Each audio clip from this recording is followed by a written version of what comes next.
Hi, everybody. Good evening. Welcome to Evoke Therapy Program's podcast broadcast. It is April 21st, 2021. I was just saying to Malia, who'll be moderating from this evening, I don't know if it's the late caffeine in the day or if it's this topic that I'm excited about, but something inside of me is excited about this next hour. The title for tonight's broadcast is Parental Guilt, Shame in Your Children. And if there were one podcast that I had to give, this would be that podcast, I believe. There are others that are very close, that are near and dear to the center of my heart, but I think this starts to unpack the issue that I see most common, most challenging for parents in any relationships. I'll tell you about this too. I won't get into any specifics, but I had a session. I have a few clients that I keep in private practice, and I had a session with a client today, and we've been talking about something in a myriad of ways around this topic for several years now, and something finally clicked. In fact, after it clicked, we went back and visited other sessions and other ideas, and finally it got in and it got through. And so, if you're new to the podcast, if you're new to the broadcast, I would encourage you to keep listening. Not only does it give me good download metrics, but also because it is something that takes a while. We have to unlearn and decondition ourselves so much to what common culture, the dominant culture, teaches us. I was driving somewhere the other day, and I had this thought or this epiphany that was new, that really wasn't new in a way. I thought about this idea, and I can't remember what it was. And I remember thinking, this was an idea that I had as a child. This was an idea that I had somewhere in late grade school or middle school. And I remember being taught, like many things, that the belief or the thought that I had wasn't true, wasn't right. And so I reflected as I was driving that I wasted, in this particular instance, more than 30 years because I was taught that what this idea wasn't true. And so much of what I do, what we do at Evoke, and what I do with these broadcasts is to help us to unlearn things that we were taught so much that we just take them for granted. We take the ideas for granted. And this umbrella, the umbrella under which the topic that I'm going to talk about tonight, shame and guilt, this is probably the thing that I think about more than anything else. In fact, when I got to chapter 7 in my book, I was saying this one's going to be the easiest chapter to write. The chapter focuses on shame and guilt, and this is how it begins. I write, this chapter focuses on the relationship between our children and our guilt. Liberating yourself from guilt and anxiety will not only offer you relief, but will increase your ability to parent effectively. But to examine the effects of guilt and shame in our lives, we will first need to make a critical distinction between guilt and our moral conscience. I can't say something more fundamental to tonight's topic than the idea that we have to separate the idea that we've been taught that guilt is a sign or an indicator of conscience, that guilt can be somehow helpful in our understanding of right and wrong. Not only is that inconsistent, but more importantly, it really is the false self. It's a fundamental childhood developmental issue that prevents our ability to become who we really are, our most authentic, our most courageous, our most honest self. And I think as I begin the chapter, this next section, this couple of paragraphs, probably illustrates better than anything I'm going to say today how common it is in our culture. So I'm just going to read it to you and then talk about it. There's a common notion that guilt is feeling badly about something you did, while shame is feeling badly about yourself fundamentally. Perhaps the two words might describe a level or a degree of feeling, and shame being the more intense of the two, but essentially they affect people in similar ways. And here's the pop culture reference. In her now famous TED Talk on vulnerability, Brene Brown attempts to make this distinction. She says, and I quote, shame is a focus on self. Guilt is a focus on behavior. Shame is quote, I am bad, unquote. Guilt is, quote, I did something bad, unquote. How many of you, if you did something that was hurtful to me, would be willing to say, I am sorry I made a mistake? And at that point, the entire audience raises their hands in agreement.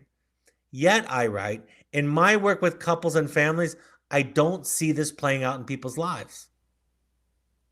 I don't know many people who find it easy to get past their guilt and admit they did something wrong and apologize. I'm not exactly sure what guilt is, if not some form of shame. If guilt is a less intense version of shame, it is my experience as a husband, father, and therapist that people struggle to admit making mistakes and hurting others. Perhaps there's a link here between shame and guilt and shame. Perhaps shame-based personalities do equate what they do with who they are. And because hurting somebody is not okay, as in you shouldn't be that way, the distinction between guilt and shame is meaningless. So I know that most popular psychologists or self-help gurus will teach this distinction. I don't teach it at all. Guilt and shame are things that we have to learn to get rid of in order to do the right thing. That's important. In fact, in my opinion, if we don't get rid of shame and guilt, we're not capable. Sorry about my dog barking in the background. If we don't get rid of shame and guilt, we won't be able to love people because we'll be doing things to be good. We'll be doing things to meet or match some idea of morality, and it'll be for us. Whereas love is something that we give to somebody else without expecting necessarily in return. That's love. It's a giving thing, not a taking or a getting thing. So we have to learn what guilt is, what shame is, how it plays a role in our life, how it inhibits our relationship with our children, with our spouses. The premise of my second book, which is not what I'm reviewing today, I'm reviewing The Journey of the Heroic Parent, but the premise of my second book is the idea that you don't get to be right or good anymore, but you do get to be a self. And that is so much better. So we have to get rid of the idea of shame and guilt. We have to get rid of them because most parents tell me that they're unable to parent effectively because of their guilt, because they feel guilty. Guilt is the experience of or the fear of hurting somebody else. Everybody watching or listening to my voice can easily come up with numerous, infinite examples where they would do the right thing in a certain situation or circumstance and where it might hurt somebody else. So if you can come up with a limitless number of examples where doing the right thing would still trigger the fear of guilt, we must get rid of it as an idea. I mean, we can't get rid of guilt. It has nowhere to go. We feel it, right? But we must get rid of it as an ideal. We must do battle with it. I have said many times, when I think about self-care, when I think about boundaries, just think about self-care and boundaries. If you are not struggling and doing battle with guilt, I think it's really hard to think or to believe that you're making progress in the area of self-care and boundaries. I was explaining it to my staff today when I was doing my weekly training with our field guides. I was saying to them, you have to learn to let people down in order to improve on your boundaries and your self-care. And you have to do battle with the guilt that comes from letting people down. That's really what I mean about it. As parents, I write in this chapter, we need to tolerate guilt in order to do the right thing for our children. That's the exact opposite of the ideal that is held up in our culture. And so this chapter really causes us, asks us, I should say, to rewrite everything about our relationships and our interaction with people. Many parents, I write, don't allow themselves the space to set a healthy boundaries, or they don't require accountability because they are handcuffed by guilt. This guilt could be about mistakes they make, or things that they or others do that cause the child pain. In other words, because we are so wired to be overly identified with, overly involved with, to see ourselves, our children and our others become this mirror that we look at to find out if we are good or right or doing the right thing. The difference in my work, of course, is that we're always willing to. We strive to be willing to look at our accountability, look at our mistakes, see how we impact other people. But on a surface level, we don't take somebody being mad or angry or sad or frustrated or disappointed as us. We do not take that as a clear indication of the rightness or wrongness of our actions. But because we were raised by parents who taught us that guilt was our conscience, who taught us that when they were upset, we were then supposed to conclude that we had done something wrong. When they were sad or disappointed, that was to be our indication that we did something wrong. And we believed it and we internalized it. And then we go out into the world and have relationships with people. And that becomes our template. That is our hard wiring. We can't set boundaries or say no. In Al-Anon, you learn sentences like no is a complete sentence. Why do we learn that in Al-Anon? In Al-Anon, we learn what other people think about me is none of my business. We learn things like my serenity is my responsibility and nobody else's.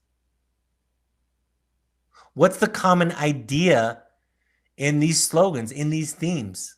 Excuse me, in these statements? What's the theme in these statements? And the answer is that we have to derive a sense of self from somewhere else besides how other people are reacting to us.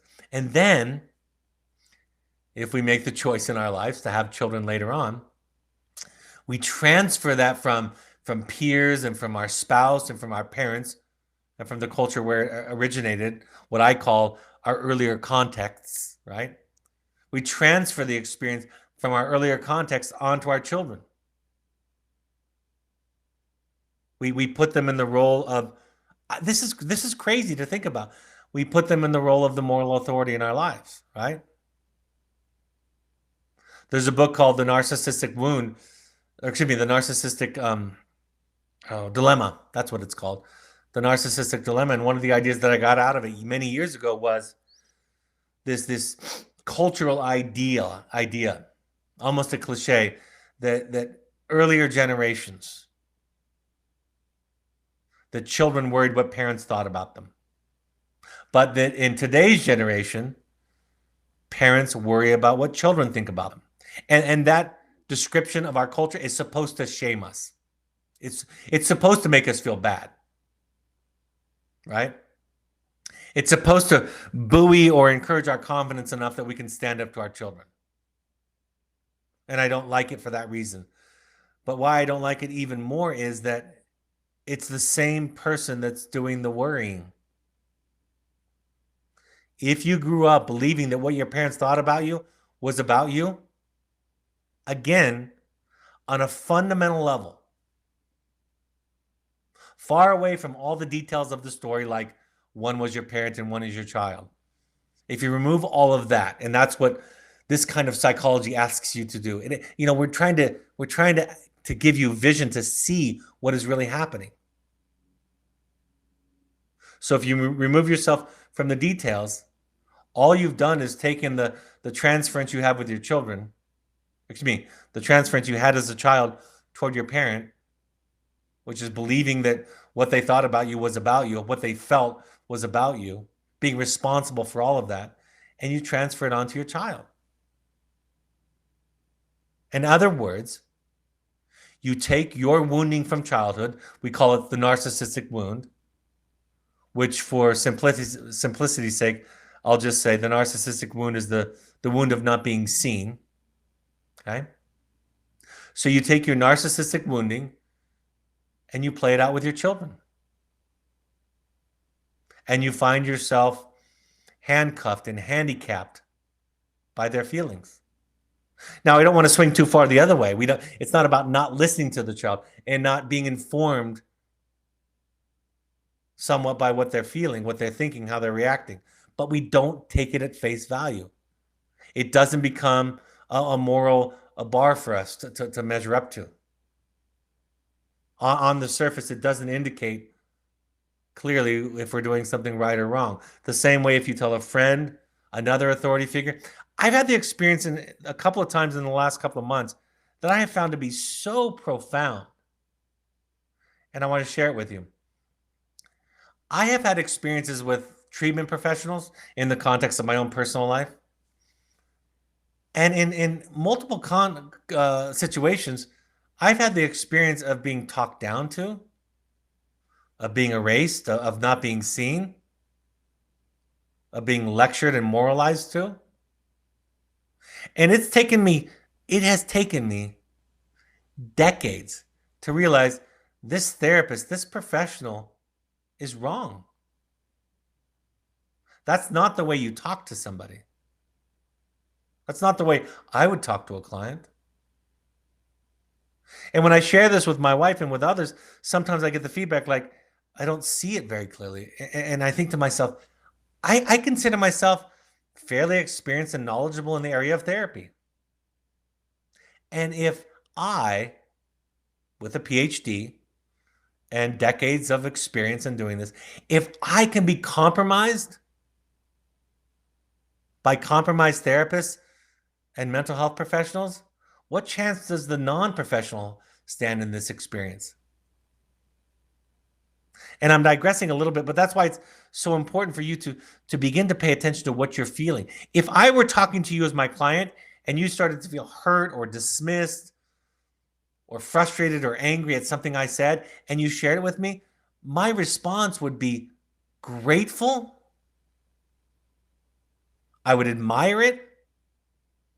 And I would respond with curiosity and more, unless I was having a really bad day. And then I would tell you how you're wrong using my clinical skill set to do it, right? So we're discovering at Evoke Therapy programs on the Evoke Therapy podcast, we make a shift from being right and good to being a self. Our job as therapists, as a program, my job as a father, even as a husband,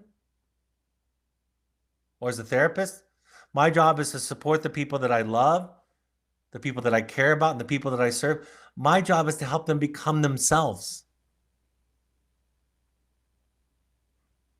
That's what I think about. And if I use shame or fear or guilt to do it, I'm not encouraging the development of self. I'm coercing and manipulating someone to do what I think they should do.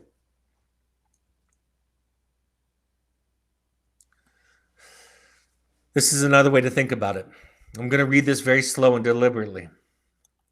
The young woman who believes she is responsible for her mother's feelings will also feel she is responsible when her friends are upset that she doesn't want to go to a party where there's alcohol. I was reading the initial letter that we used to call an impact letter. We don't call it that anymore, in part because of what I'm teaching tonight.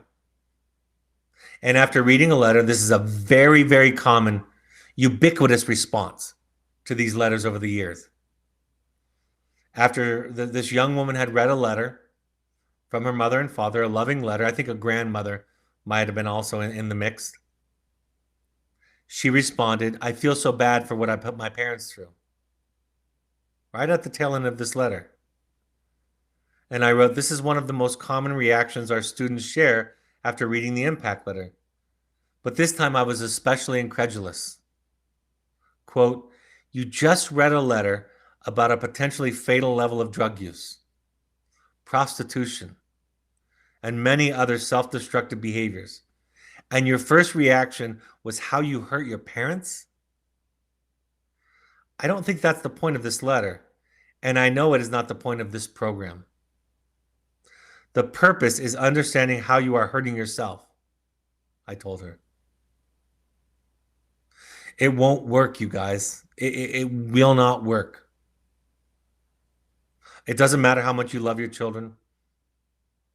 And without argument, I will admit that you love your children more than I could. I know that I love my children more than you ever could. It doesn't matter how much you love your children. In fact, if you love them, you won't do it. But it doesn't matter how much you love your children, that they look to you as the end-all be-all source of truth about how to live. It doesn't work that way. Doesn't mean you can't have boundaries. In Al-Anon, like I said earlier when I was quoting those slogans, Al-Anon is a program where you learn more boundaries, not fewer. You become more assertive, not more passive. And so you see, we're shifting dramatically. We're shifting. We're talking about a fundamental transformation of consciousness. I'm not talking about a couple of skills or ideas or principles. I'm talking about a new way of being in this world and being in relationship to other people, starting with the parent-child relationship. In this chapter, I talk about parental guilt quite a bit. And one of the things I talked about, in fact, many years ago when I thought about writing a book, this was going to be the premise. I was going to talk about cause and effect parenting. Cause and effect parenting is the idea that on a simple, straightforward level, that you are the cause of your child's behavior. And although I talk a lot about parental accountability, parental impact, I talk about that constantly. It is not about cause and effect. If it is simple cause and effect, you are reducing your child to that of an object. The light switch on my wall over here has no choice in the matter whether or not I flip it up or down. If I flip it up and the electricity is working, it goes on. If I flip it down, it goes off. That is a simple cause and effect. Human beings are much more complex than that. Ultimately, we do all that we can, and then we turn it over to them. And by the way, I'll get into this a little bit later. Doing all that we can means we do it in a human way, which means that we make mistake after mistake after mistake after mistake. If you accept that, for some people, this will be a destruction of your entire world. You will enter into depression because you'll realize how much you've hurt your children. But on the other side of that depression, after your world comes crumbling down, there'll be a liberation. There'll be a sense of empowerment and freedom. And on the other side of that depression, there'll be a loving, connected relationship with your child. In family systems theory, they talk about equal finality and equal potentiality. These are the principles that you can have the same beginning with different outcomes or the same outcome with different beginnings. Simply put, you could be a wonderfully nurturing parent and have children that grow up to be wonderfully nurturing people, or people that are struggling with mental health and addiction and that are unkind to people. Or you can be a toxic parent and you can raise one child that ends up being a social worker helping other abused children, or that ends up being an abuser themselves. Systems theory recognizes that the whole is greater than the sum of its parts. We talk about in systems theory descriptions, but not linear causality. We talk about our impact and our influence, but we don't talk about cause and effect. When we stop thinking in terms of cause and effect, we realize that parenting, healthy parenting, is the end, not a means to an end. This is adapted and borrowed from the philosopher Immanuel Kant. Immanuel Kant talks about it in his book on morality, about this idea that we can't measure right and wrong by its outcome, right? We don't believe in the end justifying the means. So healthy or good parenting is its own reward. Healthy parenting means better living. It means being a healthier, more authentic, more courageous, more loving person. I talk about it often in my sessions with people. You can't control whether somebody feels loved. You can only control whether you love them. You can't control whether or not somebody trusts you. Listen to that. You cannot control whether or not you are trusted. You can only be trustworthy or not. For many years, I used to ask this hypothetical question, this thought experiment, which I've asked lately. You might have heard it on some of my other broadcasts. And it goes something like this. Who's responsible for you getting a raise at work? You or your boss? Who's responsible for you getting a raise at work? You or your boss? If you don't work for somebody, you can think of it hypothetically, of course. And most of the people that I ask, it's not 100%, but most of them will say, I'm responsible for that. And then I simply ask the question, is it possible to be a great employee and not get a raise? And everybody agrees, of course, that's possible. And then I ask the question, is it possible to be a horrible employee and get, is it possible to be a great employee and not get a raise? Of course it is. Is it possible to be a horrible employee and still get a raise? And everybody agrees. Of course, those things are possible. And those things happen. But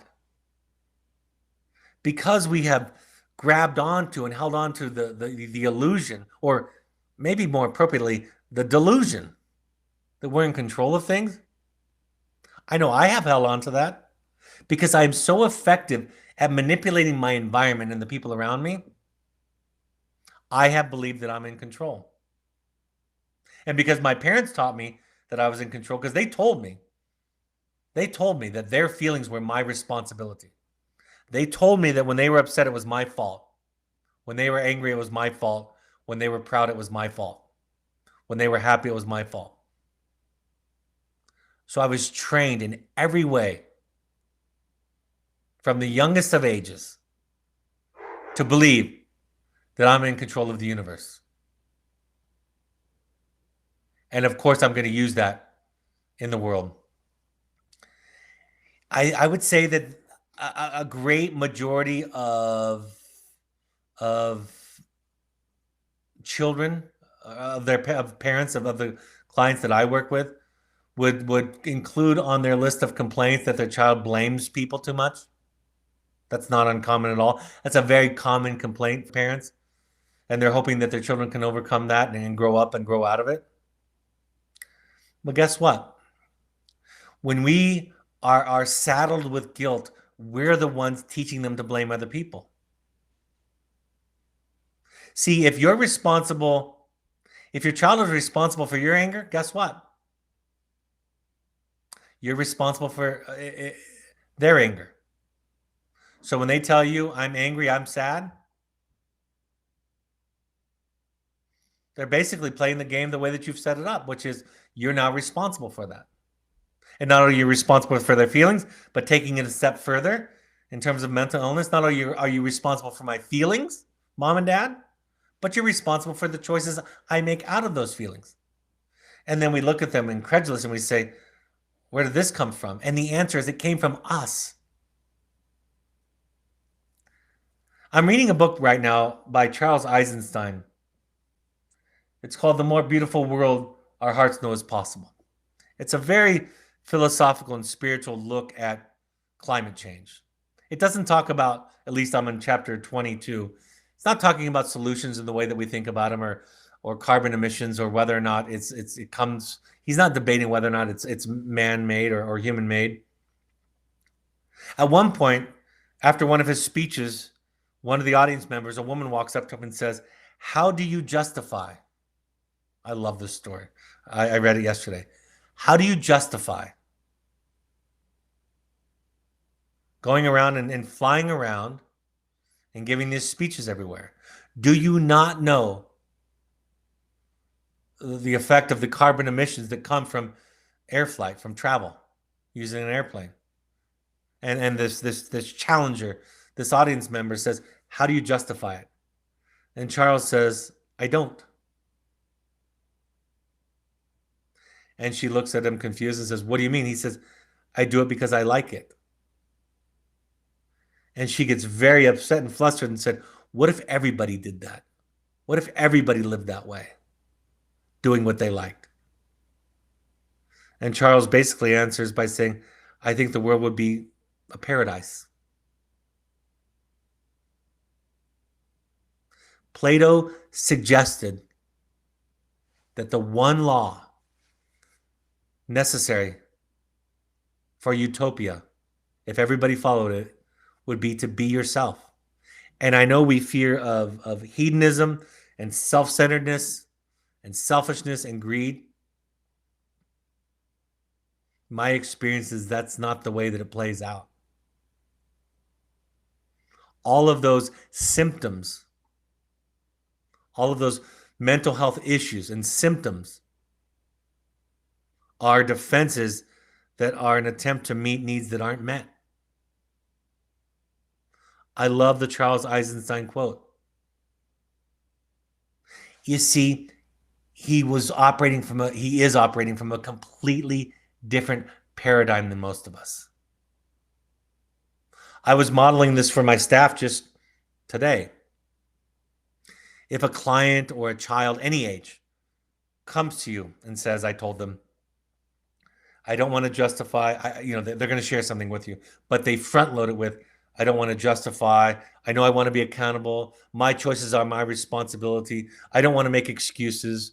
I don't want to blame. If you can stop them right there, what are you hearing? What does all that lead in tell you? And the answer is that they grew up in a context where they had to be right, not a person, not a self, but right and good. But in our way of thinking, you don't have to be right. What I say to my clients when they're leading with that kind of qualification, I say, it sounds like you feel scared. Are you expecting that I'm going to judge you or confront you when you tell me that you're mad at your spouse or mad at your child or mad at your parent, that I'm going to tell you? And if they're honest with themselves, they'll say, yeah, that's what's happened before. In fact, other therapists have done it. And I assure them, I say, I'm not that person.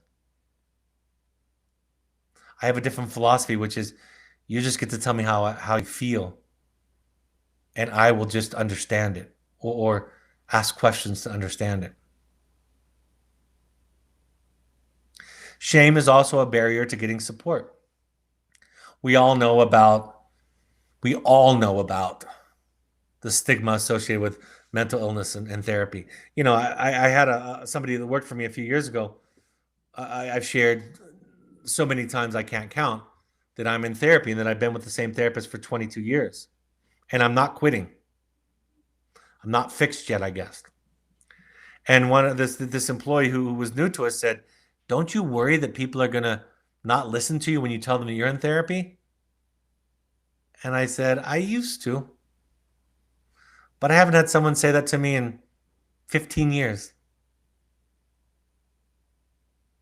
Because I think more often people just know that we're in it together. Everything I'm talking about tonight, everything in my 397 podcasts, 1,300 webinars, 2 books, papers, blogs, posts, everything is what I'm working on. I'm not above or beyond it. I'm teaching. Every time I do one of these broadcasts, I tell my wife this all the time.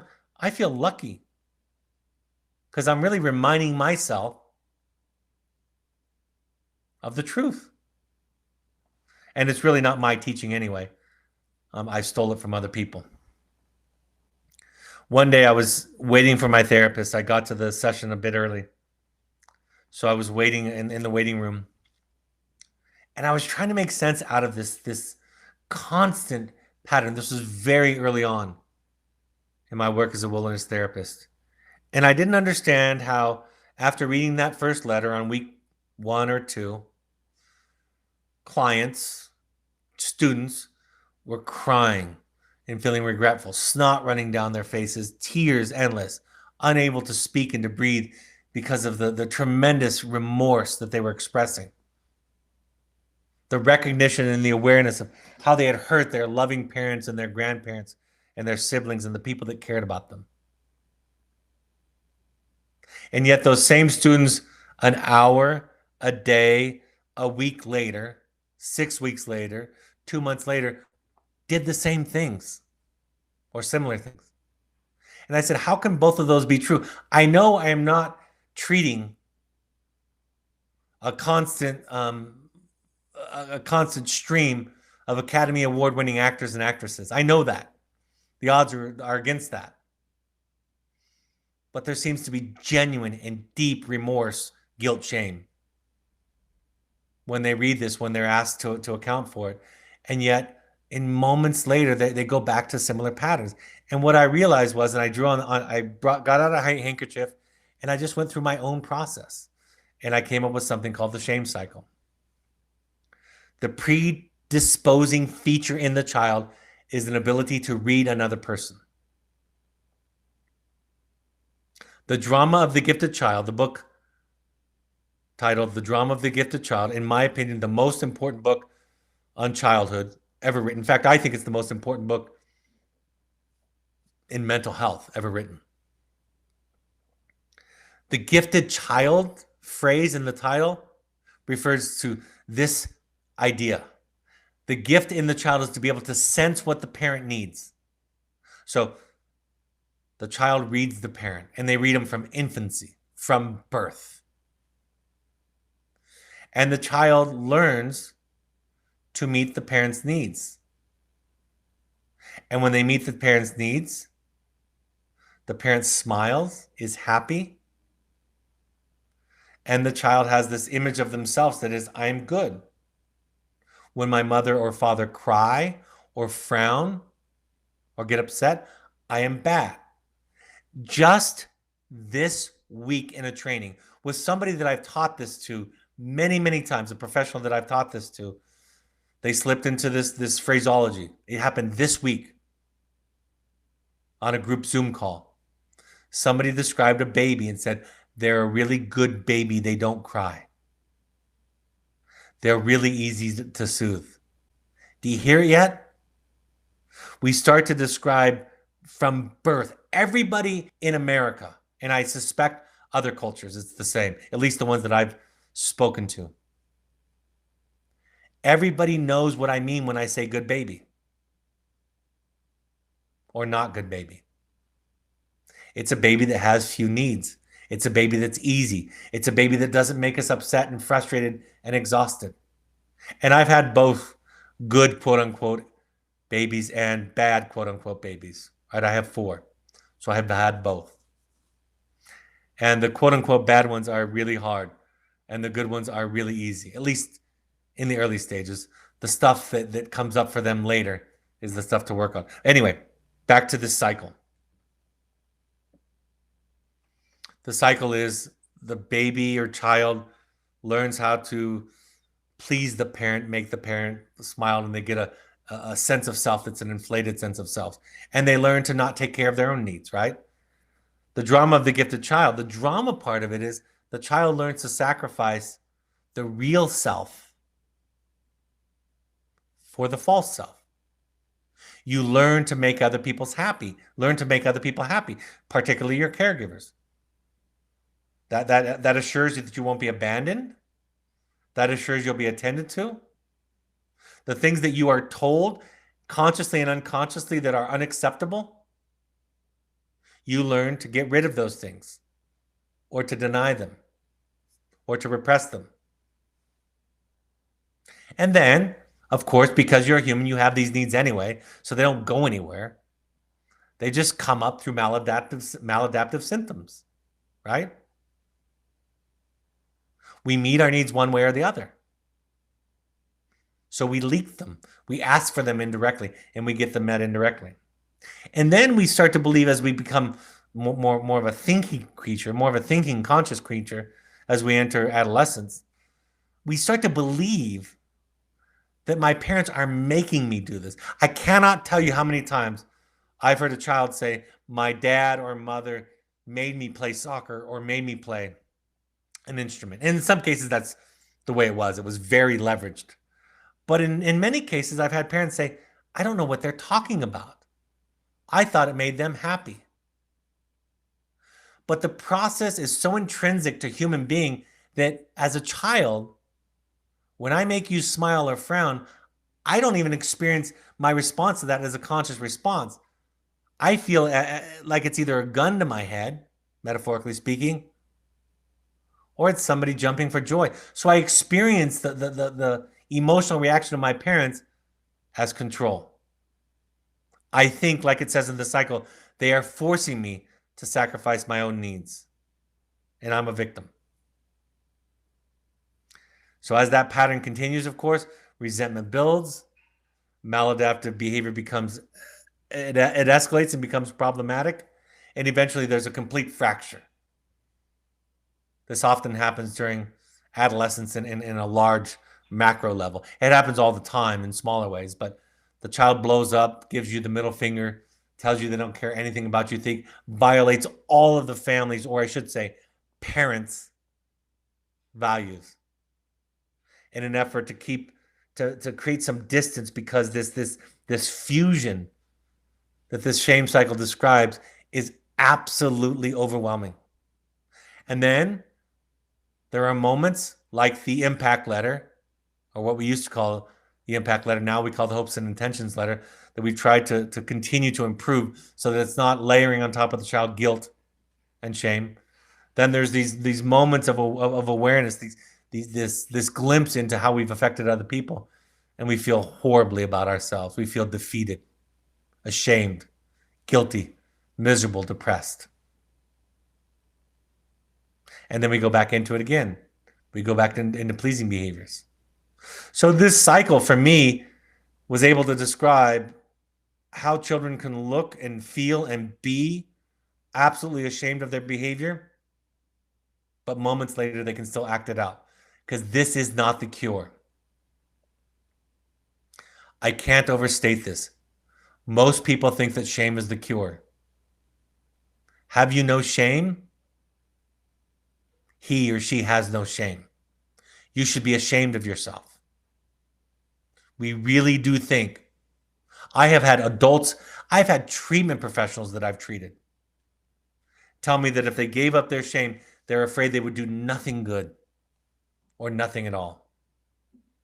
And by the way, this part is, I made it conscious by writing it. I made it conscious by thinking about it.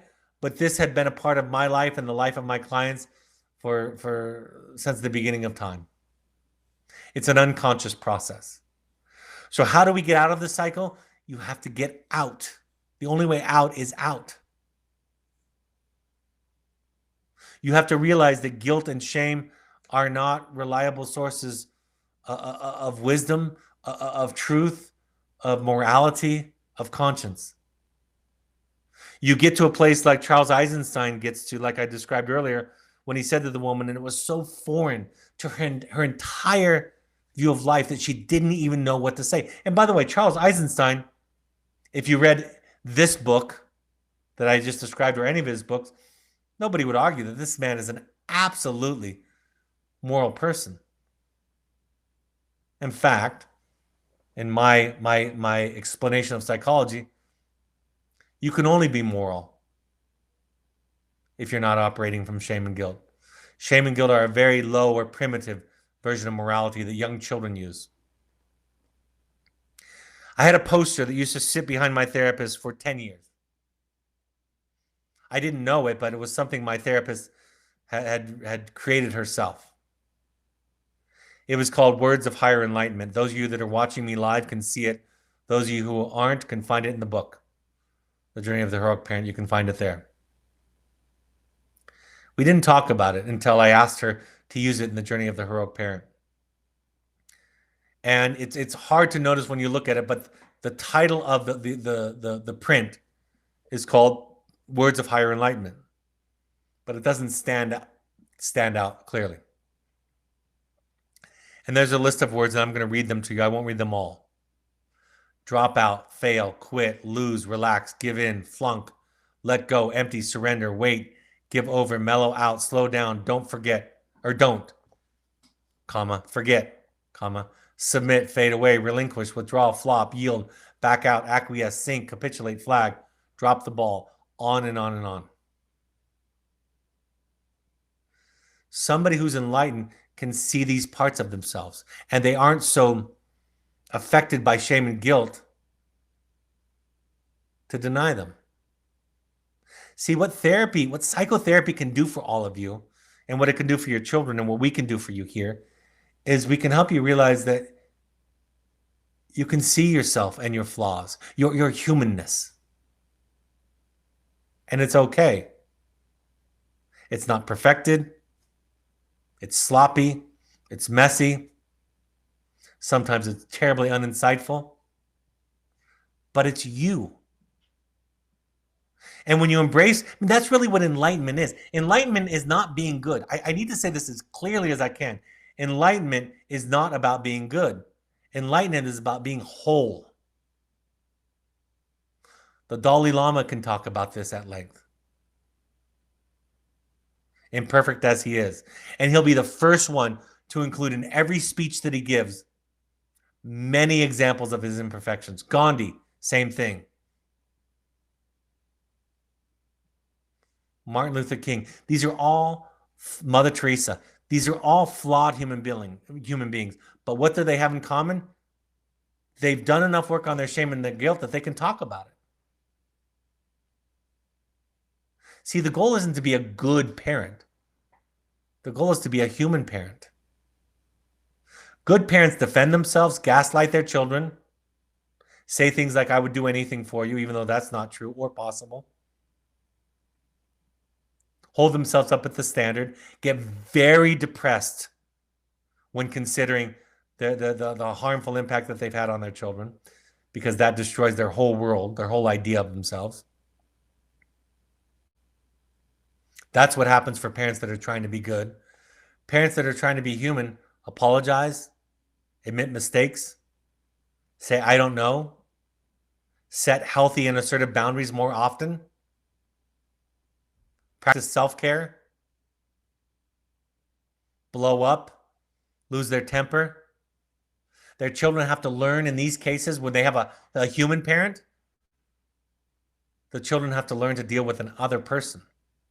But when they have a good parent, or a parent who aspires to be good, since there's no such thing as a person or a parent who's solely good, right? You're good and bad. You're all of it, right? You're a horrible, rotten self. When you have a parent who aspires to be good, then you're bad. Then you're the problem. Then when you upset or disappoint them, it's because something's wrong with you.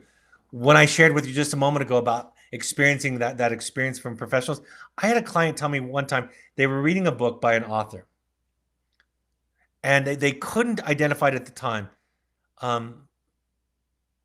but they finished it, and immediately after finishing it, they picked up one of the 20 or so books that my therapist wrote, J.D. Gill. They picked up one of J.D.'s books, and they started reading it. It was actually one of her books. It's a memoir about her life. I think it's called Circumference. I know it's called Circumference. They picked up Circumference just after they had heard about Jamie from me talking and teaching and referring to her. They picked up Circumference, a memoir about JD's life. And he said, after one chapter, even though they weren't really teaching psychological principles, I felt better. And I wondered, why do I feel so much better after one chapter? And then they shared with me, it's because the other chapter, the other book was toxic, judgmental. It's one of the reasons why I don't read a lot of self-help, popular self-help authors, because they're self-righteous.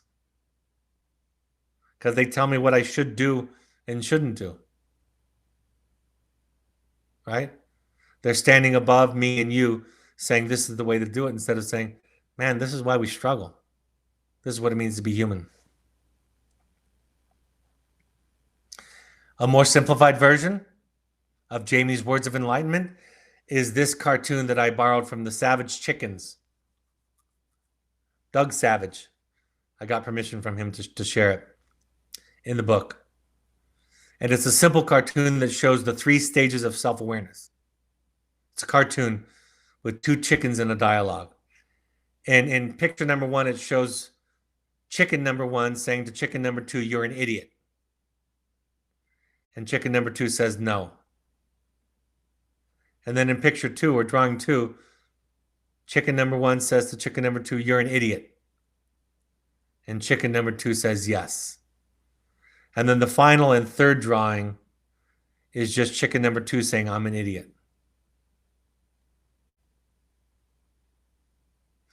I write, a way to liberate yourself as a parent is to tell your child, quote, okay, I'm an idiot. Now what are we going to talk about? Where does this discussion go from here? If you can surrender being right and good, you can have better boundaries. I'm going to say that again. If you can surrender and give up being right and good, you will have clearer and healthier boundaries with your children. You'll also be able to say, I'm sorry, and to be able to look at your stuff more easily. But if guilt and shame are in the mix,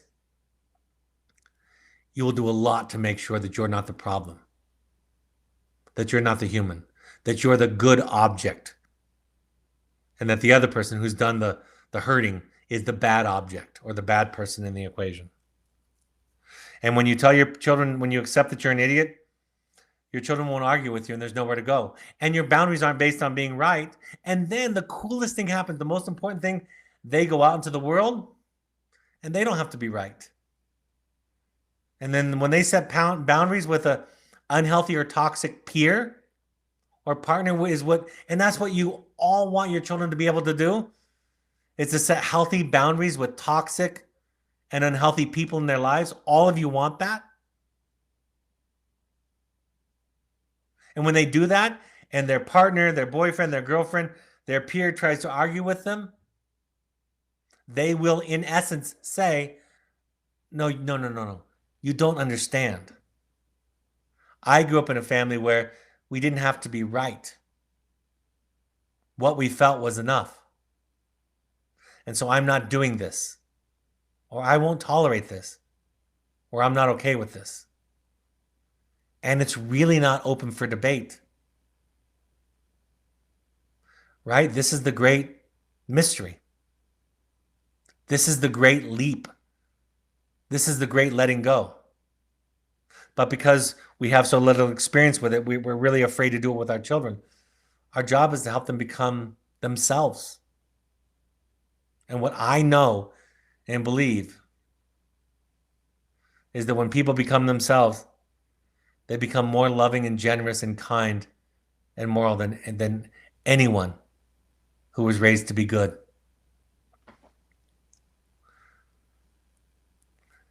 Trying to draw a distinction. I think I read this recently. I think I took this out of order. I think I may have mentioned this on one of my previous chapter reviews. I apologize for that, but it's worth a review. To separate out blame and accountability, blame and shame, accountability and shame. I borrowed a dialogue that was shared in the book, The Anatomy of Peace.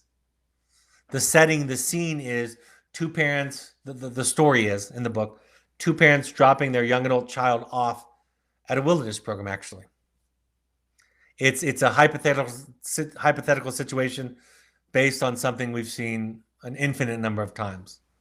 And after the first day of teaching and lessons, the main couple, the main characters are going back to their hotel room before they go back to day 2. And the wife says to the husband as they're walking into their hotel room, she says, I'm a bad mom. And the husband responds, quote, I think you're being too hard on yourself, Lou said. The truth is, Corey, their son, has been a terribly difficult boy. It's not your fault. And the wife responds with this.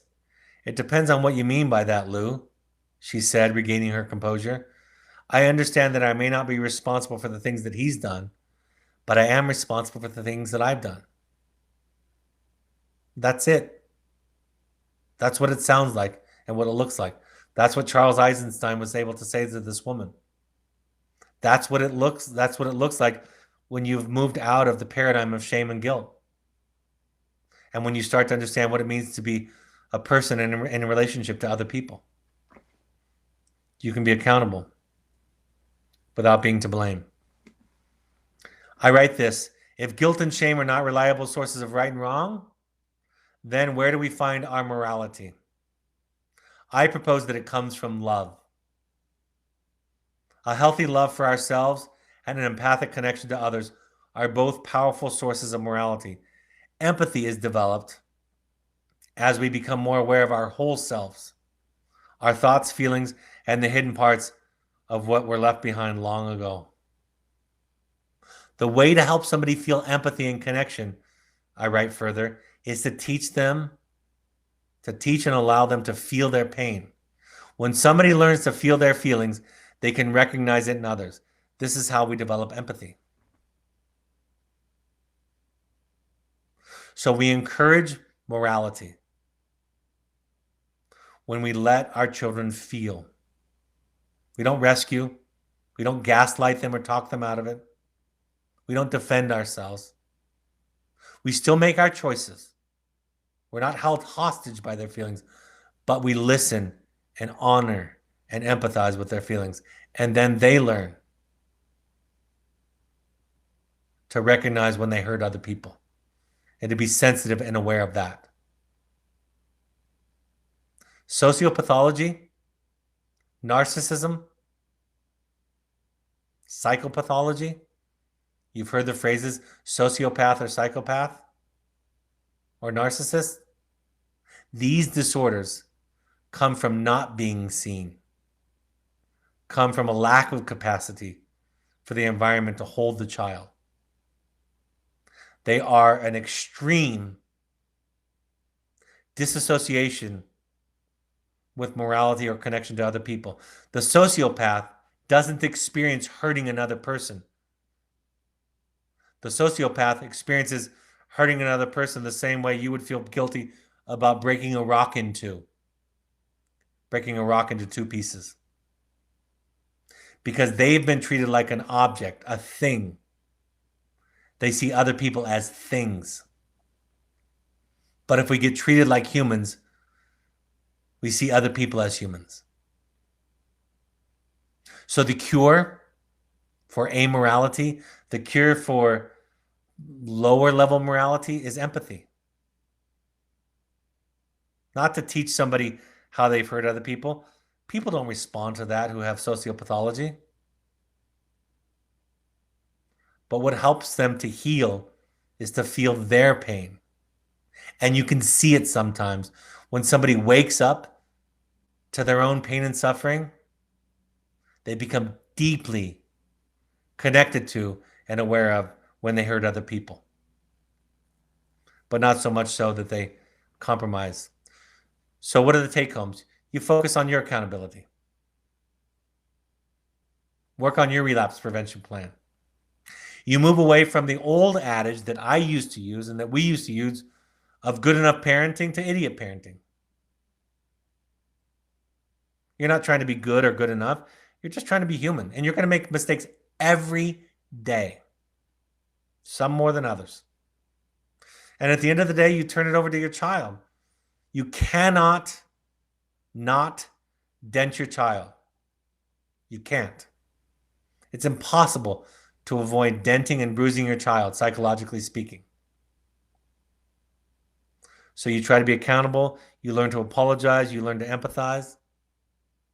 But you also learn not to be handcuffed by guilt and to hold your children accountable. And at the end of the day, you don't say this with words, like so much of what I've said tonight. It doesn't show up in the spoken dialogue between you and your child, but you say in essence to the child, you're right. I was very, very imperfect. And now the wounds are yours.